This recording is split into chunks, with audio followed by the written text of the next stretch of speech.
No sé exactamente qué pasó, que todo de repente ya cambió. En nuestro diariamente lo bonito tristemente terminó. ¿A dónde va nuestro amor? Si cada día se va muriendo la flor de tu alegría, ¿a dónde va nuestro amor? Yo me pregunto, en nuestro cielo hay un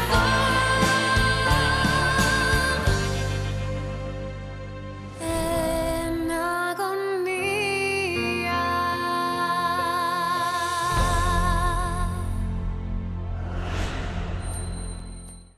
Alam kong kabaliwan to pero gusto ko pa rin gawin. Gusto ko pa rin subukan at saka isugal ang lahat para kay Fiorella. Fiorella, nainlove na nga yata si Pedro sa katulong na yun. Anong problema? Nagbago ang mukha mo. Para bang masisira ng kasalukuyan ang kinabukasan. Kailangan kong manirahan dito kasama ka't ang kalokohang panghuhula mo. Sabihin na natin hindi yun ang magandang kasalukuyan. Pwede ba, Sonia? Hindi mo kailangang maging manghuhula para ma-realize na sa 10 minuto lang nasira na yung mood mo. Alam mo, sa tingin ko, tama, nakalimutan ko yung binder. Bumaba ka muna sa kotse, Fidel. Yes, sir. Babalikan kita. Yes, sir. Salamat. Sonia?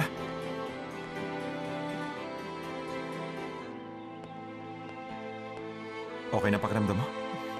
Siyempre, palagi naman. Mabuti naman kung ganun. Dahil hindi maganda kung babalik ka. Well, alam mo na. At salamat sa'yo sa pangunawa. Magkita na lang tayo sa opisina.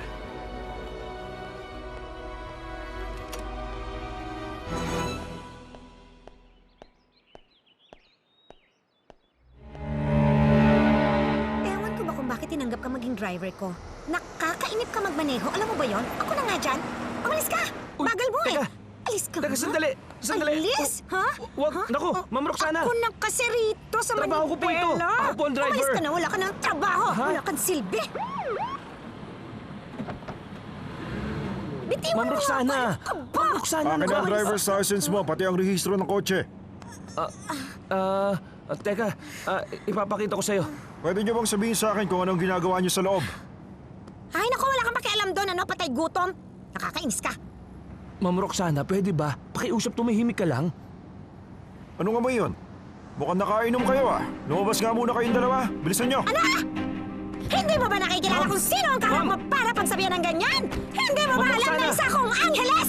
Ha? At wala kang karapatan para pagsabihan ako ng ganyan? Hindi mo ba alam na mayaman kami? Ha? Harmony, aba sa wakas. Ibang hangin ang nalalanghap ko sa bahay na ito at bakit? Anong bakit? Anong tanong yan? Dahil kailangan nila magtrabaho sa bahay na ito.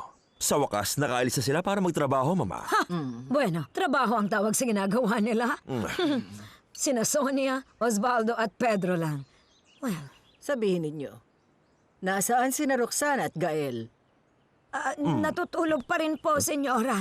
Gigisingin ko po siya. Joaquina, nababalik ka na ba? Wala si Roxana sa kwarto niya. Hindi mo ba naisip? Si Roxana man o si Gael hindi dumating para matulog dito kagabi. Ano? Pumunta sila ng party na hindi ako isinama? Ipaalam agad sa akin pagdating nila. Opo, senyora. Ang dalawang yun ang madalas magbigay sa akin ng sakit ng ulo. Yan ang dahilan kaya magbabakasyon muna tayo para makapag-relax ka naman. Tama ka doon. Ako at ang asawa mo ay magme-meditate ng ilang araw. Talaga? Natutuwa ako marinig yan. Nararapat lang na magkaroon ka ng bakasyon para naman maiba. Bakit hindi nyo na rin isama si Anibal, ha? Aha? Ibig kong sabihin, parati na lang siyang narito sa loob ng bahay. Marami kayong gagawin doon. Siguro, merong babagay na activity sa kanya doon, di ba?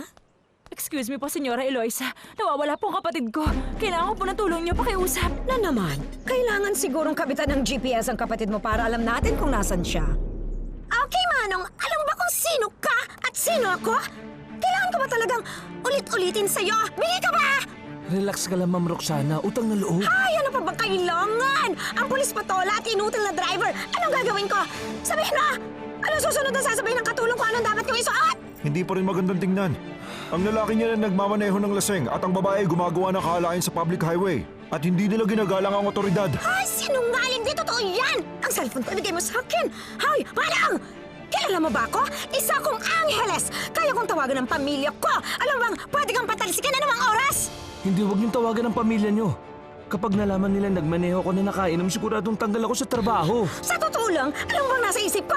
Ano kaya kung patalsikan na lahat ang lahat ng mga pulis rito? Ma'am Roxana, tumahimik na kayo, utang na loob. Ayoko nga! May solusyon ako para palayain tayo rito na hindi tumatawag sa pamilya ninyo. Talaga? O ano? Huminahon ka muna, Fiorella. Di magtatagal, lilitaw din ang Senyora kapatid Eloisa, mo. hinanap na po namin sa bawat sulok ng rancho pero wala kami natagpo ang babaeng merong sakit. Oh, Diyos ko. Kung ganon, ipahanap mo uli ang bata sa buong rancho hanggang sa matagpuan niyo siya. Sige na, Dante. Senyora, hindi ko na po alam kung saan ko hahanapin ang kapatid ko. Kanina ko pa po siya hinahanap kung saan-saan. Ang kapatid mo, nandun sa kwarto ko, dinala ko siya doon. Pwede bang sabihin mo sa akin kung saan ka na naman galing ngayon, magaling na lalaki? Lola. Huhulaan ko, Gael. Nagliwaliw ka kasama ang katulong na Italiana, hindi ba? Ano? Hindi Lola. Magkasama nga kami pero nag-usap lang kami. Anong masama doon? At bakit hindi mo ipinaalam sa amin ito? Well, kailangan pa bang ipaalam? Hindi. Oo. Well, kung gano'n, Hindi ko alam, kailangan na siguro. rin pala nating ipaalam sa lahat ng tauhan para mag-almusal kasama natin, hindi ba? Hindi. Oh, yes! Sa halip na budget sheet, kailangan ang ipadala mo ay ang internal control ng kumpanya. Pedro, pareho lang ng format yun. Alam mo ba kung anong ginagawa mo? Alam na ng mga kakompetensya ang detalye ng kumpanya natin sa loob ng 3 buwan. Diyos ko naman, Osvaldo! Parang hindi ka Angeles. Papatunayan kong isa akong Angeles sa ayaw at sa gusto mo, Pedro. Kung ganun patunayan mo sa mga Italiano, sa mga accountant, at sa mga stockholders sa pinagtatawanan ka ng talikuran nang dahil dyan sa kapalbakan mo. Buisit! Papayag ka ng ganun-ganun na lang? Hindi ka mapapahamak sa patlagong pangiinsulto sa pinsan mo. Alam ko yan! Hindi pa rin ako mananalo. Dahil tuwing tatalikod ako, lagi ka na lang nagpapapansin sa kanya. Ay, Osvaldo, kalimutan mo na nga yan. Paghandaan natin ang kinabukasan. Kung gusto mo mapasaya ang pwesto ng pinsan mo, kailangan sirahin mo muna siya kay Eloisa. Alam na alam ko kung paano mo magagawa yan. Halos mauli tayo sa appointment sa doktor. Ano bang nararamdaman mo, Gianna? Ate, hindi naman malala. Ano? Hindi malala? Malala na nga eh. Halos kumawala na itong puso ko sa kaba. Gianna, ikaw ang pinaka-importante sa aking buhay. Ikaw na lang ang meron ako ngayon. Ate Fiorella, parang ikaw ang may sakit kaysa sa akin. Gianna? Maraming salamat sa mga ginagawa mo para sa akin. Pero hindi ka dapat natataranta kapag hindi mo ako nakikita, ate. May sarili na akong buhay, okay? Gianna Bianchi, ako po yun. Pasok na po kayo. Hindi. Ako lang mag-isa. Pero dapat alam ko kung ano sasabihin ng doktor. Sasabihin ko na lang sa'yo. Kailan pa natutong umibig ang presidente ng kumpanya sa alipin? Halatang halata naman na gusto lang siyang paglaruan ni Pedro. Siya ang boses mo. Kahit tayo, hindi natin alam yan. Ang mahalaga, pagkakataon na para malaman ni Eloisa. So, gustong-gusto niya ang Italianang yun. Talaga namang napakamalas natin. Dahil siguradong tatanggapin siya sa pamilya. At kung sakali mang mangyari yon, na napalagay ang loob ni Eloisa sa ambisyosang Italyana na yon. Mapupunta sa kanya ang lahat ng kayamanan. Okay. Kapag nangyari yun, hindi mapapatawad ng lola niya si Pedro. Isang kasinungalingan. Maganda yon. Tapos sasabihin natin sa kanya na may relasyon ng dalawa ng patago. Hindi kaya ginagawa mong lahat ng ito dahil nagsiselos ka lang sa Italianang yon, ha? Osvaldo, isang pagkakamali ang nangyari sa amin ni Pedro. Ilang libong beses ko sinabi sa'yo. Gagawin ko ito kahit na galit ako sa'yo, darling.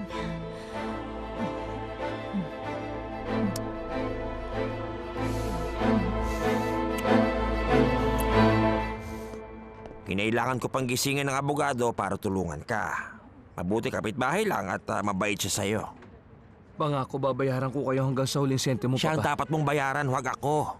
Dahil hindi oras ng trabaho niya, i-charge niya yun sa atin. Maraming salamat dahil hindi ako nawalan ng trabaho. Paano na lang kung natuklasan ng amo ko na nagmamaneho ako na nakainom? Aalis na ba tayo? Hindi ka binabayaran para makipagchismisan lang. Hoy, Tayo na! ikaw. Wala ka bang balak magpasalamat sa anak ko? Iniligtas ka niya para hindi ka makulong. Ay, talaga. Ikinalulugod ko makilala ka na lang. Alam nyo, wala kasi akong panahon. Halika na! Umalis na tayo! Pasensya na ho kayo, Papa.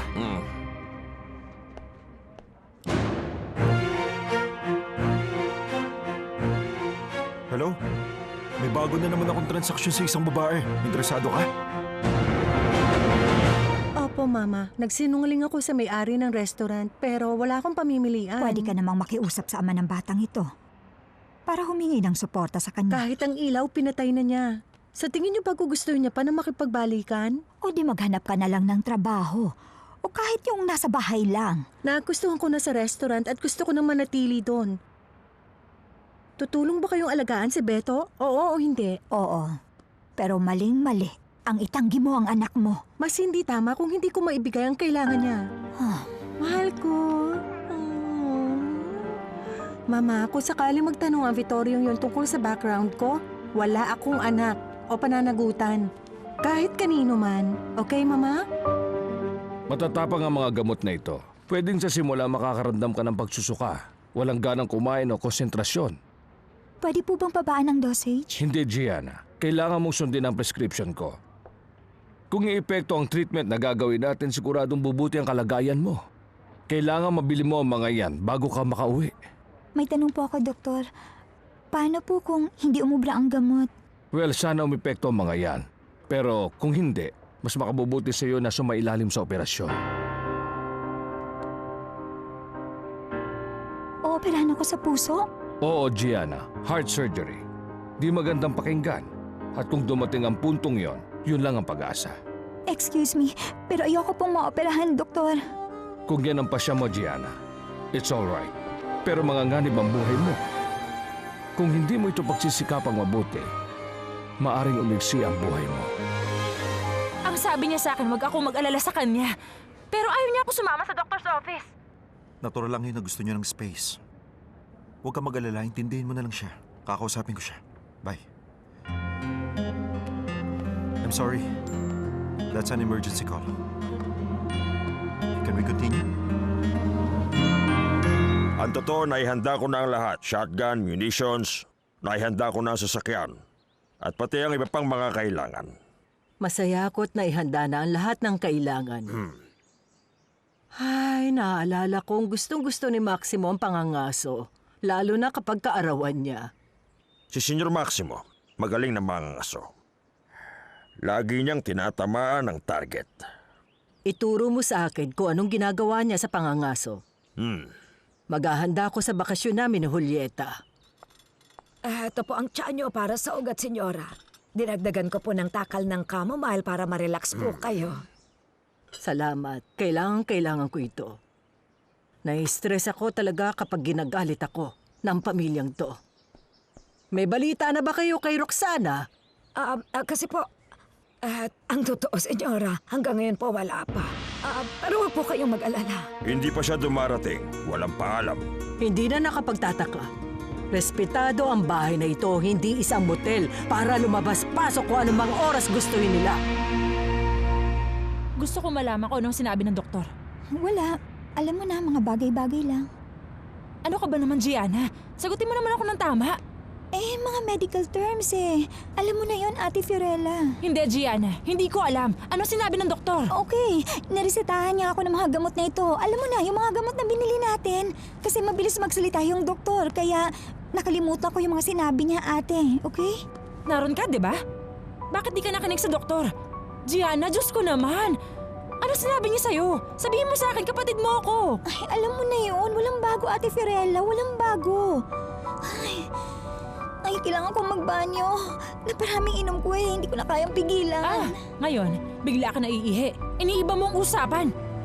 Sir Fidel, pwede po ba tayo maghanap ng lugar na pwede tayong huminto? Hindi ko na talaga kayang Hoy, ano pigilan ba? eh. Huwag kang bastos, Gianna. Malapit lang dito ang restaurant na pag-aari ng kaibigan ng mga Angeles. Pwede tayong pumunta ron. Ay, maraming salamat, Sir Fidel. Hindi ko na po talaga kayang pigilan eh. Huwag ka maniwala, Sir Fidel. Iniiba niya lang ang usapan. Huwag niyo po siyang pansinin. Binabago mo lang ang usapan, Gianna. Siguradong ayaw niyo umuwi sa bahay niyo, Ma'am Roxana? Para ano? Para turuan buong maghapon ng lola ko? No way. Tsaka marami akong trabaho ngayon, okay? Sandali. Huwag mo akong hawakan, pangit! Talagang papasok kayo ng ganyan ang suot ninyo? At hindi pa nag-aalmusal? Kung gusto niyo, may alam ako na tortas na malapit lang dito. Sasamahan kita para mapag-usapan natin yung nangyari kagabi. Ano? Tortas? Ako? Kung kukunin mo yung bandang taas, masasabi mong kumain tayo ng Spanish tapa na may itlog at nopales. Sandali lang, Benito. Magkalinawan nga tayo. Walang tayo, okay? Hindi tayo nag-uusap? Walang tayo, okay? At higit sa lahat, kalimutan mo na kung ano nangyari kagabi, ha? Sana, bakit yan pa rin ang suot mo? Teka, anong ginawa niyo? Saan kayo pumunta? Sabihin niyo sa akin. Mahabang kwento kasi... Shut up! Wala ka nang pakialam kung nasaan ako at kung anong suot ko, okay? Siyempre may pakialam ako. Magtatrabaho ka ng ganyan? Of course! What's next? Sasabihin mo sa akin kung humarap na ako sa salamin? Ganon? Ewan ko sa'yo. Bahala ka sa sasabihin ng iba. Tayo na. Dapat lang. Dumiretso ka na lang sa bahay, okay? Bilisan mo na at wala kang sasabihin kahit kanino. Siyempre naman, Ma'am Roxana. Alam kong lugar na to.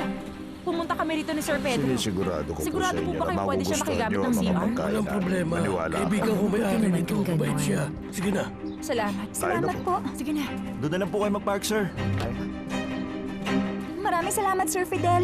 Hindi ko na talaga kayang pigilan eh. Wala nga naman. Gianna, ano, sasama ba kita sa loob?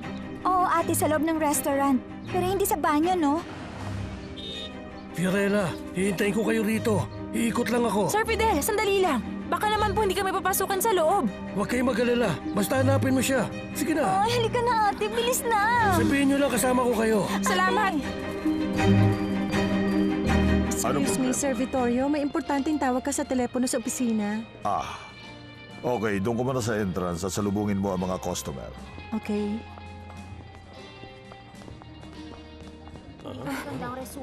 Magandang araw. May reservation po kayo? Wala. Makikigamit lang sana kami na CR. Sige na po, hindi ko na talaga kaya. Pasensya na pero hindi ito public toilet. Nakikiusap po ako, madam. Kasama nga pala kami ni Sir Fidel. Sabi niya kaibigan siya ng may-ari nitong restaurant. Sino? Fidel. Sabi niya pwede kami pumasok dito. Ay, hindi. Wala akong kilalang Fidel. Sino pa man ang iniimbento nyo, basta hindi pwede. I'm sorry. Salamat Salamat sa'yo, ang bait mo. Walang anuman. Anong kabastos ang trato yun? Pero nung kumain ako rito, magandang serbisyo nila. Okay ang lahat. Pero ngayon naman makikigamit ka lang ng CR, ayaw ka nilang payagan. Tayo na, Gianna. Salamat! Wala na kaming gagawin dito. Ay, nakakainis ang babaeng yun. Anong problema? Ano nangyari? Ay, Bakit may sumigaw? Bakit? mga babaeng gusto makibanyo ng libre. Hindi ko pinayagan. Tama yung ginawa mo. Tapos na agad. Hindi po kami pinayagan ng babae makigamit ng banyo. Babae, wala doon yung may-ari. Pero sa tingin ko bago yung empleyado. Blonde yung buhok niya, matangkad. At sa tingin ko hindi siya mabait. Parang hindi ko maalala kung sino siya. Sana kinausap niyo yung may-ari. Wala kami ibang taong nakita ron. Maliban na lang dun sa babaeng yun. Sir Fidel, please lang, maghanap tayo ng ibang lugar. Tayo na. Ayoko na muling bumalik sa restaurant na yun kahit kailan. Pedro, Periatono dos Rios. And as President of the Chamber of Commerce, inaanyayahan ko ang kilalang tao na makakasama ko sa entablado para magbigay ng opening speech. Mr. Huerta, I'll be delighted. Good, salamat. Mas mahalaga naroon ka, Pedro. Agree? It's very Salamat, important. pero baka hindi ako makarating. Siguro sa ibang okasyon na lang, okay? Sa tingin ko hindi mo nakukuha, Pedro. Osvaldo, Ah, ikaw na. Kausapin mo. gusto mo, ako at ang aking asawa ay darating in behalf of the company. Oh yes, of course. Iniimbitahan namin ang buong komunidad. Perfect. Mahalagang naroon ka, Pedro, okay? Walang pwedeng pumalit sa presence mo. Sikapin mong makarating. Aasahan kita. Salamat. Excuse me. Parang ayoko pumunta. Pedro, kailangan. Halos magpakamatay ang lalaki yung dumalo ka lang sa fair. Oo nga, pero bakit hindi na lang kayong pumunta doon in my behalf? Okay yun, Osvaldo. Siguradong pupunta doon ang mga negosyante ng Dos Rios. Huwag mong palalampasin yun. Sa perya? Nakakahiya. Sinabi ko kay Engineer Huerta na hindi niya obligasyon yon. Ayoko ng mga ganong okasyon. Oh, ano sa tingin mo? Hindi ko iniintindi kung anong iniisip ng mga tao tungkol sa akin. Yun bang iniisip mo sa akin, Gael? Baliw ka ba o ano? Ha? Isipin mo nga, ang ayoko lang ipinakikialaman ako ni Eloisa. Kapag hindi ako nagtatrabaho. Ano nangyari sa inyo ng driver? Ha? Sabi mo nga isang driver. Ako, si Roxana Angeles, siya ay hamak na driver. Binabayaran siya para gawin ang inuutos ko. Bakit hindi ka umuwi? Ibig ko sabihin anong ginawa mo, Ay, Roxana? bitiwan mo nga ako, Gael. Lumayo ka. Dahil yun ang iniisip mo kung ano ang ginawa ko sa disco. At pwede ba, tumahimik ka na? Sinabi nila sa akin na dumating kayo. At sumisigaw ka pa sa entrance. Anong problema niyong dalawa? Anong oras na? Kasi Pasensya na. na-late ako Kasi dahil yung sobrang sapatos ko, traffic. hindi ko makuha yung kabiyak eh. Ibig sabihin, balak niyong pumasok ng ganyan ang suot niyo? Obviously. Gael, matulog ka na. At ikaw, Roxana, dahil sa magulo mong buhok at yung itsura mo, tingnan mo, mukha kang losyang. Ano sinabi mo? Ibig sabihin hindi mo ako papapasukin? Marami akong trabaho. Hindi ko kayo inahadlangan sa anuman. Ang sa akin lang, mahiya ka naman. At dahil dyan, hindi kayo makakapasok.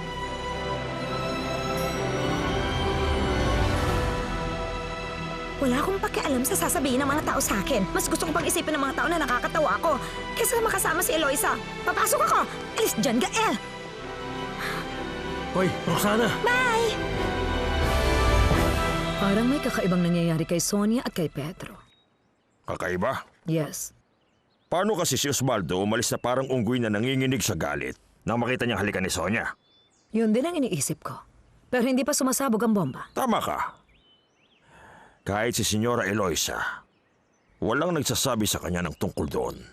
Siguradong hahayaan nilang manatili na lang yung sikreto. Nakatutuwa naman at hindi ka bagot-bagot ang pamilyang ito. Okay, pero kahit papano, ginawa naming magalit sila. Hindi mo may tatago yon. Of course. Pero meron pang iba. Ano? Napansin ko masaya kaninang umaga si Sonia. Hindi ko alam kung bakit. Pero paglipas ng 3 segundo, iba na naman siya. Maya-maya ni hindi na niya kausapin si Pedro. Kung nangyari yun sa loob ng bahay, matutuklasan din natin. Maiba ako. May papakita ako sa'yo. Ano? Tingnan mo. No. Hindi ako makapaniwala. Ang totoo po, wala akong balak na sundin ang sinabi ng doktor. Anong ibig mong sabihin? Kailangan masunod ba yun, Gianna? Nakadepende ron ng kalusugan mo. Wala rin namang mangyayari. Kahit uminom pa ako ng gabundok na gamot, wala rin yun.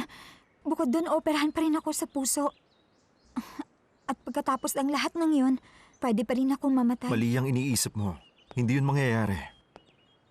Narito kami ng ate mo, karamay mo kami. Hindi, Sir Pedro. Wala kang sasabihin kay Ate Fiorella. Wala siyang alam kahit ano. Hindi niya alam na malala ng sakit ko. Hindi niya kakayanin yun. Sa simula pa lang, alam niya na ang lahat. Hindi pa. Hindi ko siya hinayaan na sumama sa doktor. Sinabi ko sa kanya kung anong sinabi sa'yo ni Dr. Elizalde. At saka, wala tayong may isisikreto kay Fiorella. Matatag siya kaya kaya niyang harapin para sa'yo. Ayoko lang na mag-alala siya. Ayaw niya rin mag-alala ako sa kanya. Oo, tama ka. Dahil dyan, ihinto mo na ang pag-aalala. At kailangan mo maging matatag. Maging matatag? Parang wala na rin kasi mangyayari eh. Ibig sabihin, makinig ka sa sasabihin ng doktor at lalabang ka na parang mandirigma. Naintindihan mo? Naiintindihan ko. At gagawin ko ang lahat para gumaling. Maraming salamat, Sir Pedro. Maraming salamat.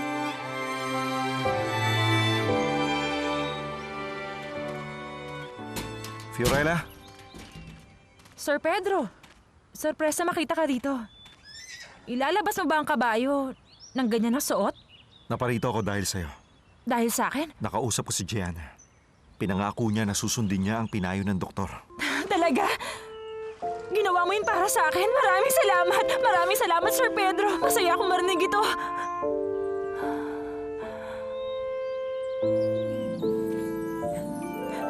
Sorry. Hindi ko sinasadya. Nadala lang ako ng maganda mong balita.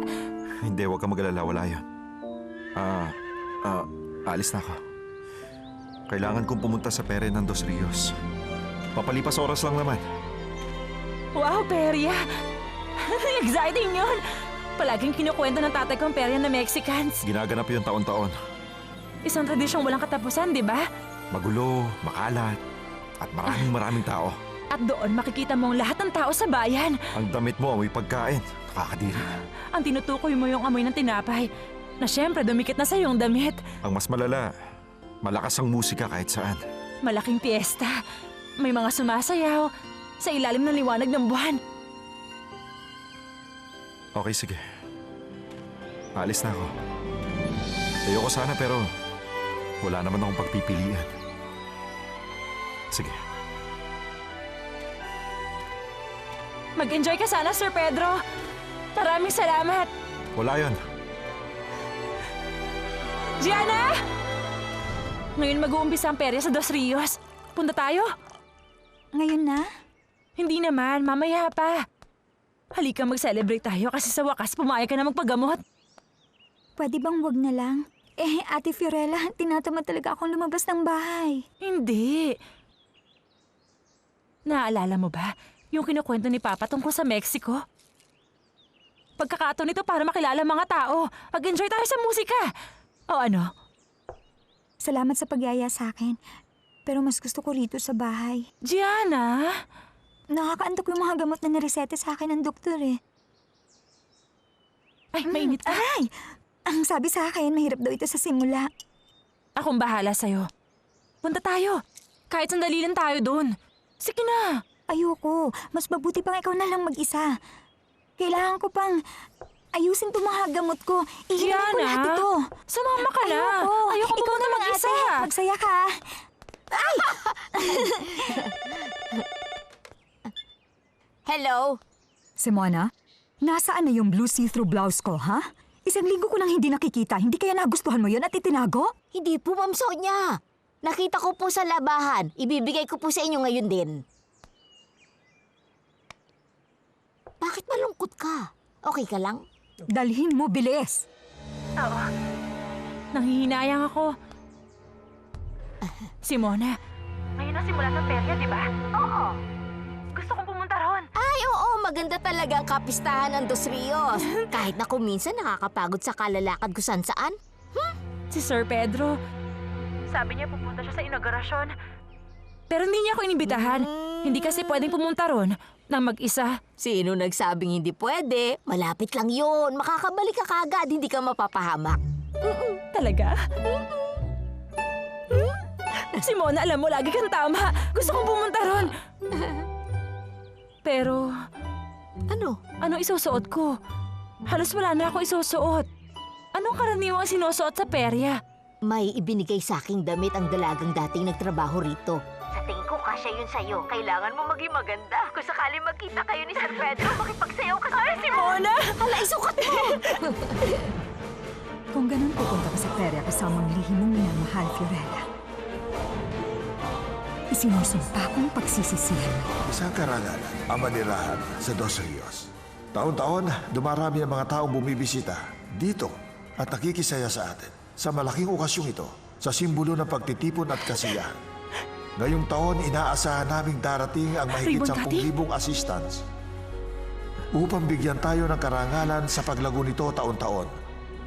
Ngayon, gusto kong ibigay ang pagkakataon sa kilalang negosyante sa lugar na ito, si Mr. Pedro Angeles, na ang pamilya ay kilala at minamahal ninyo. Talaga mahal natin yan! Maraming salamat, Engineer. Inaasahan ko ngayon, tulad ng nakaraan, hindi rin makakalimutan ang mga mararanasan natin ngayong taon. Wala makakapagsabi na hindi natin alam kung paano magsaya at mag-celebrate sa lugar na ito. Ngayon pwede na ako matulog hanggat gusto ko. Grabe, gising ako ng 48 hours. Ano nangyari? Dahil dinala ako ni Ma'am Roxana sa isang nightclub. Nag-enjoy naman ako dun sa ginawa namin. Pero hindi nga lang ako nakatulog. Anong sabi mo? Uminom ka kasama niya? Hindi yung kasama sa trabaho. Masama talaga ang babaeng yon, ha? Sa tingin ko, nababaliw na nga siya. Hoy, mag-ingat ka sa pagsasalita tungkol kay Ma'am Roxana. O sino mang nakatira dito sa bahay na ito? Para siyang gagamba na nakakatakot. Isa siya sa mga amo natin. Huwag ka magsalita ng masakit. Ay, mas mabuti pang maghain na ako ng hapunan kaysa makinig dyan sa mga sinasabi mo tungkol kay Roxana. Ano? Hello, Simona. Sandali lang, nakita mo ba si Fiorella? Pumunta siya sa perya sa bayan. Tama, napakaganda niya. Pinahiram ko ng damit para hindi nakakaya kay Sir Pedro. Ano? Oo. Bagay sina Sir Pedro at Ate Fiorella. Wala namang masama doon. Ganun ba? Sige, sandali lang. Pakikintabing ko pa yung kotse. Alis na ako. Ang perya ng Dos Rios ay magbubukas na!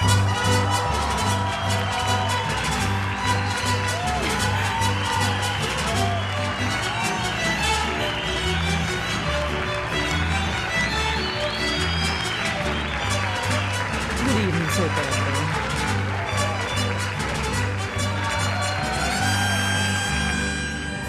Sir Pedro! Fiorella. Kumusta ka na?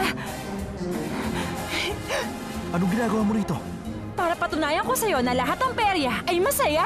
Pero hindi ako pwedeng magtagal sa lugar na ito. Bakit hindi?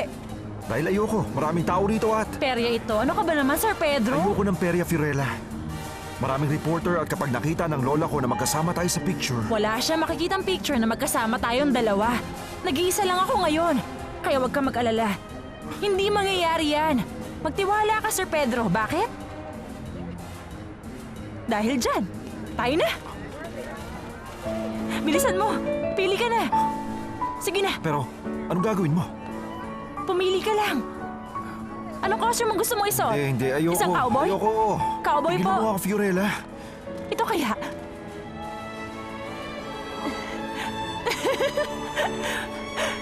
Napakagwapo mo, Sir Pedro! Itong isa, walang makakakilala sa'yo nito. Walang reporter na makakakita sa'yo, Sir Pedro.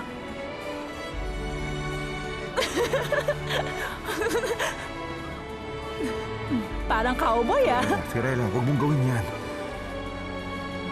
Ilagay mo to sa ilong mo, Sir Pedro, para hindi ka nila Tingnan mo yung makita. ginagawa mo, nakatingin sila sa atin. Anong wig ang gusto mo isuot ko? Hindi mo ba ako narinig, Sir Pedro? Bilis! Masyado ako matapang dyan.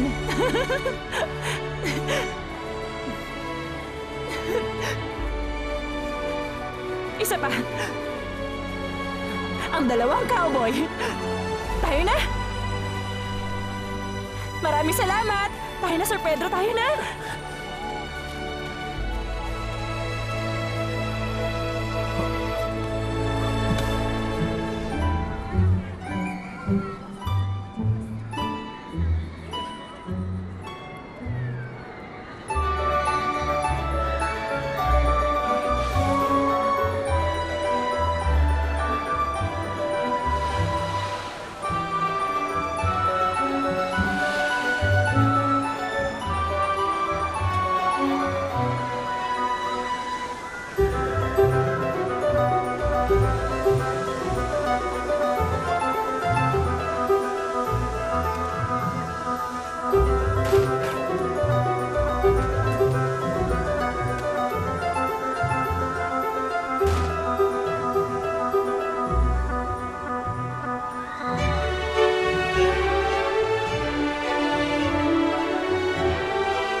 Hindi. Napakaraming tao. Siguradong malapit sila sa banda. Sinasalubong ang mga tao. Teka, sa tingin ko nakita ko na sila. Oh, welcome. Mabuti at nakarating kayo rito. Engineer Huerta. Si Senyora Ay, Eloisa. Engineer, kumusta? Hindi siya makakarating. Ang totoo, ayaw niya ng mga ganitong public event. Isang karangalan sana makasama siya. Siya nga pala, ipinakikilala ko sa inyo, si Atty. Martinez and his partner. Atty. Martinez. Engineer. Asawa ko si Sonia. Pleased to meet you. Kumusta? Pleased to meet you. It's a pleasure. May nakita ka ba? Isang babae na sexy at maganda. Gusto mo ng cotton candy, Sir Pedro? Ayoko. Susuko na ako sa dami ng kinain ko. Ano ka mo? Makikiusap uli ako sa'yo na gawin mo para maiba naman. Gabi na, Fiorella. Hindi pa kaya? Marami pa tayong hindi napupuntahan. Hindi. Kailangan na natin bumalik.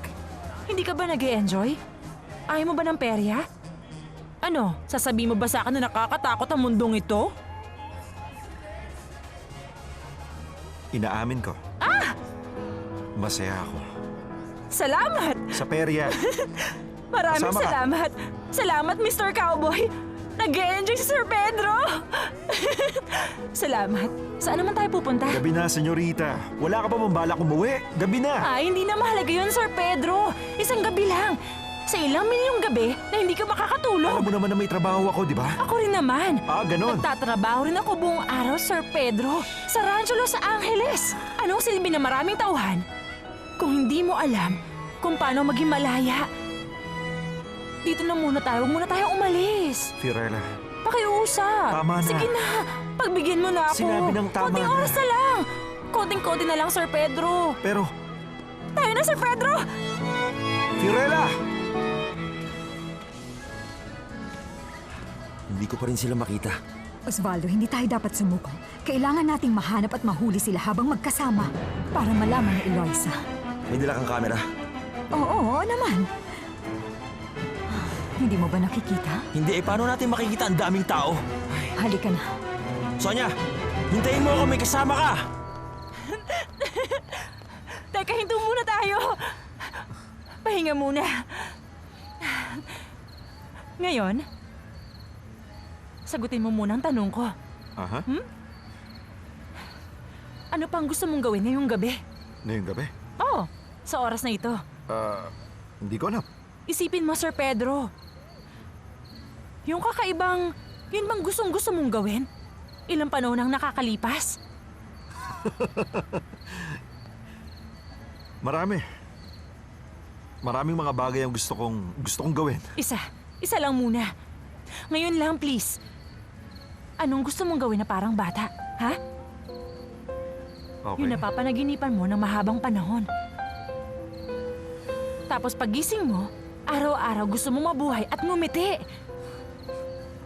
Okay, sige. Panalo ka. Ano yun? Hindi ko pwedeng sabihin. Ano? Sumama ka sa akin. Saan tayo pupunta? Sumama ka sa akin. Ayoko! Mamaya na. Hindi pwede. Ang padyak ng Dos Rios. Hindi, nagbibiro ka lang. Bilis, Sir Pedro, gamitin natin! Huwag ka sumakay dyan! Bilisan mo, sumakay ka na, Sir Pedro! Bilisan mo, baka makita tayo na may-ari. Dali! Sige na. Ang bigat mo. Dalian mo! Hoy! Bisikleta ko yan! Magnanakaw! Noon madalas ako rito. Nanonood ng pagsikat ng araw. At ng mga hayop. Ang ganda. Nung bata pa ako sa Mia, Italy, may pantalan din gaya nito.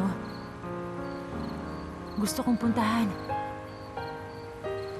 At i-enjoy ang katahimikan. Ganun din ako. Ang paggalaw ng mga dahon dahil sa ihip ng hangin. Inaantok ako.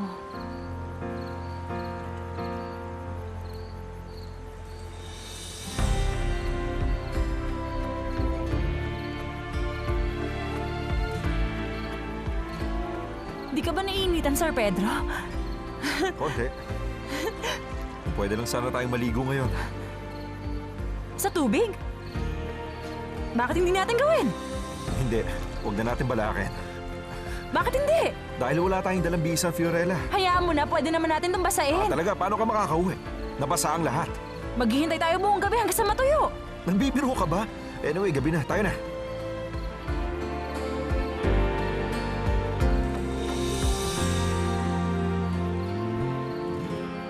Los sueños que tuvimos una vez, ahora los vestimos. Fiorella! Sir Pedro! Iiwan mo ba ako mag-isa? Oo, nababaliw ka na ba? Umahong ka na dyan! Halika na, Sir Pedro. Samahan mo na ako rito. Hindi, ayoko. Halika na! Umahong ka na. Hihintayin kita rito. Malamig ang Bilisan mo. tubig! Fiorella, please makinig ka Bilis, naman. Sir Pedro! Oh, Diyos ko! Diyos ko! Hindi. Ang bako! Hindi ako naniniwala sa'yo. Alam ko, niloloko mo lang ako. Fiorella! Fiorella!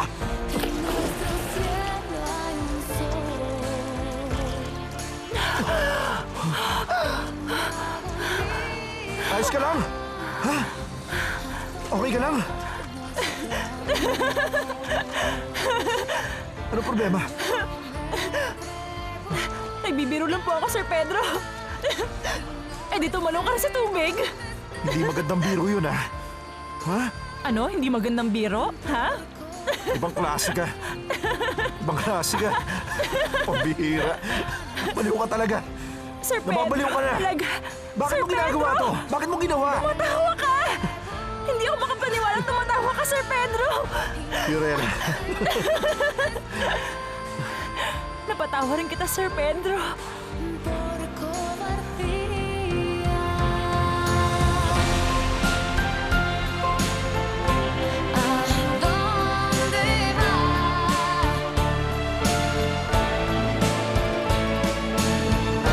No me sé contestar.